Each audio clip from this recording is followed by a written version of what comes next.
وأحل الله البيع وحرم الربا.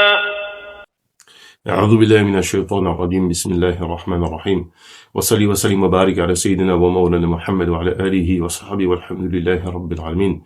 ربنا زدنا علما وعملا وأدبا وفهما. السلام عليكم ورحمة الله تعالى وبركاته.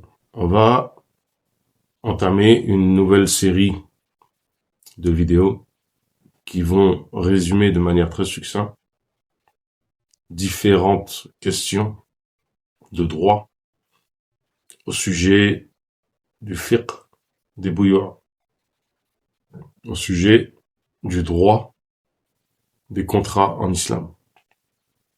Plus précisément selon le madhhab de l'imam Malik, radiyallahu anhu.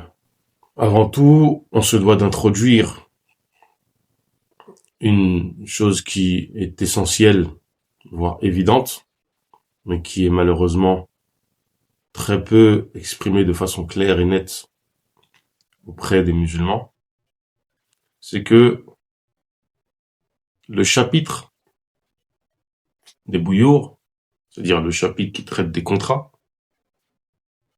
n'est pas un chapitre qui est surrogatoire, c'est-à-dire facultatif à apprendre, bien au contraire.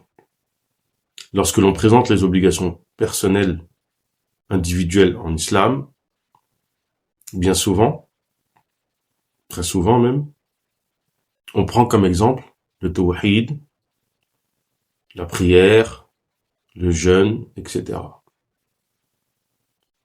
C'est une vérité, évidemment, incontestablement.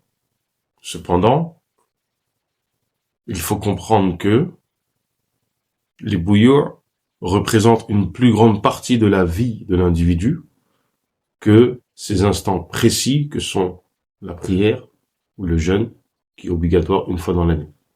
Ainsi, l'imam As-Sawi dit que le mukallaf est contraint de vendre et d'acheter. Il lui est donc obligatoire de connaître le statut décrété par Allah à ce sujet avant de le faire. Donc, il faut bien comprendre que on ne peut faire l'impasse sur l'apprentissage de ce chapitre du fiqh qui fait partie d'un ensemble plus grand qu'on appelle al-mu'amalat. Ainsi, les mu'amalat sont cette partie du fiqh qui traite de ce qui a trait à l'organisation de la société, que ce soit les contrats, que ce soit le droit civil, que ce soit le droit pénal, que ce soit le code pénal, que ce soit le système judiciaire, etc. La première chose que nous traiterons donc, c'est le statut légal du bay', du contrat.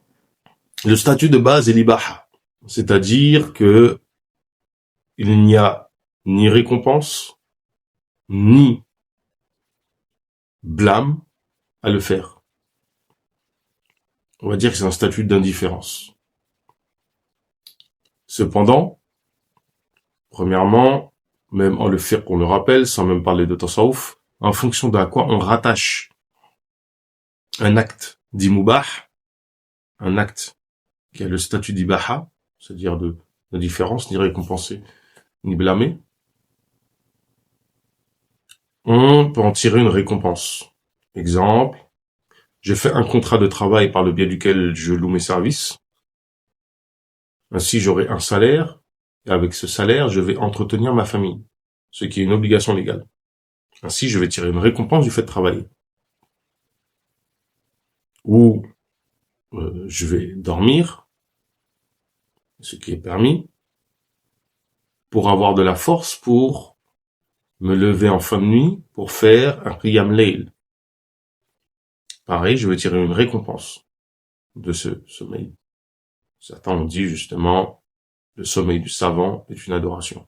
Il y a aussi des cas où il devient obligatoire de vendre, comme de vendre à une personne qui a besoin de nourriture ou d'eau, parce qu'elle est en situation de détresse, où ça va être recommandé comme de vendre à quelqu'un qui a fait serment que vous allez lui vendre telle ou telle chose.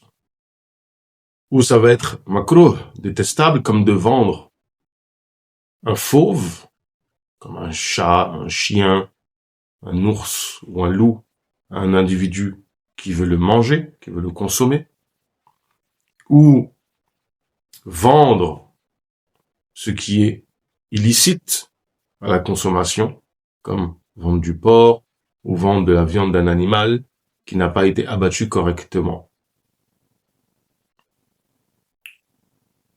Nous verrons par la suite des détails des types de contrats, Inch'Allah ta'ala. Et nous concluons ici. ربنا زدنا علما وعملا وأدبا وفهما وهب لنا يا كرم في التلاوة خيرا كثيرا منك والحلاوة وصلي وسلم وبارك على سيدنا ومولانا محمد وعلى آله وصحبه وسلم تسليما